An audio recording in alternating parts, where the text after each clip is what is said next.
All right, let's dive into one of the most chilling, most enduring ghost ship legends of all time.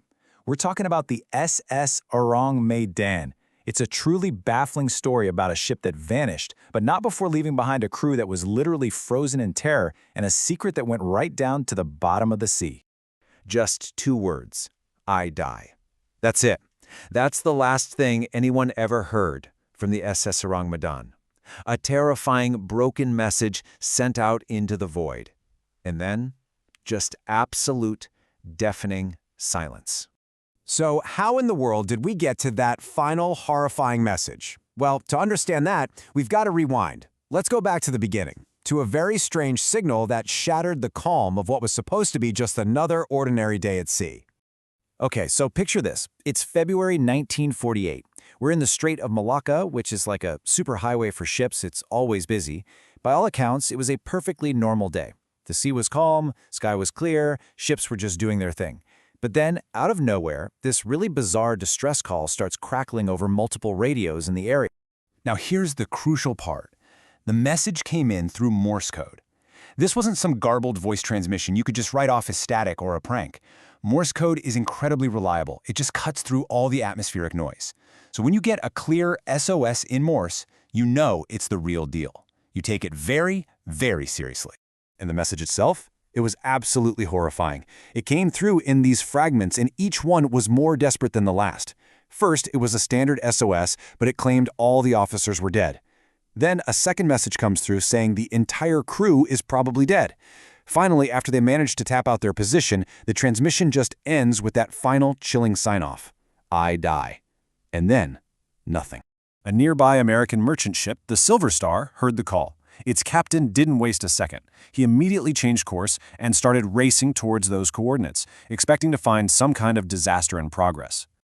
So the crew of the Silver Star is bracing for the worst, right? They're thinking fire, wreckage everywhere, maybe even signs of a pirate attack. But what they found was, honestly, almost more unsettling.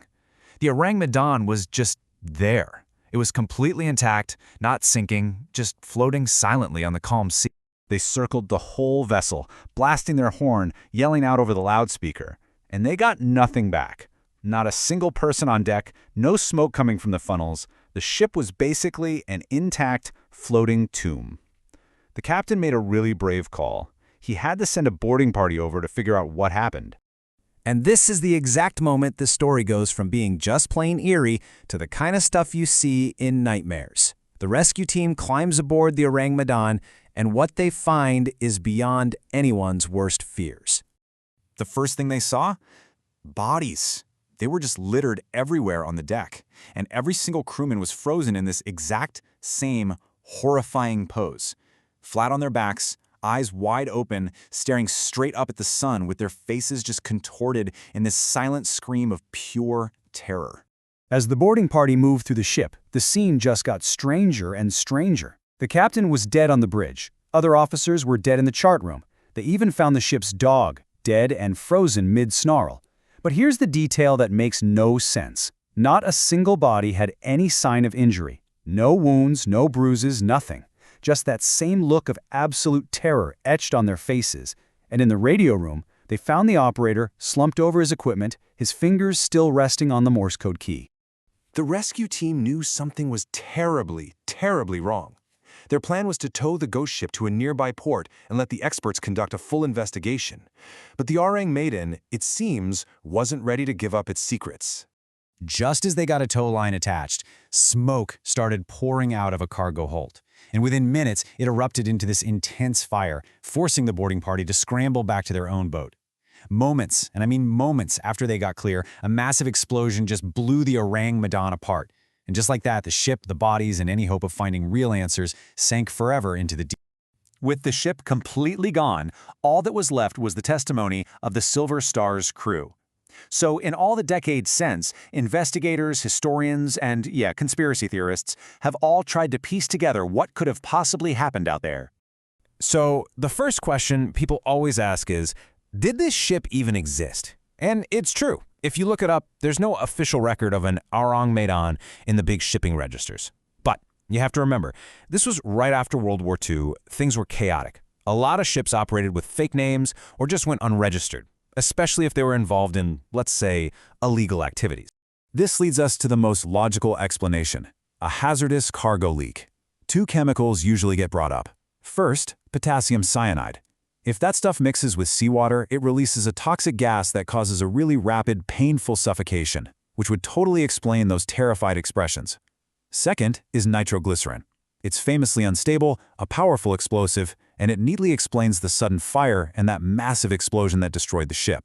But then there's a much darker theory. It involves Unit 731, a secret and frankly monstrous Japanese military unit that conducted horrific human experiments during the war.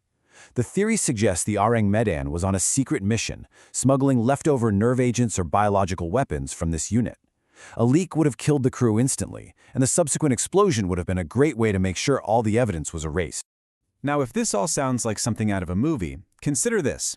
In 2003, the CIA declassified a letter from 1958, written to its director, that details the entire Orang Medan incident.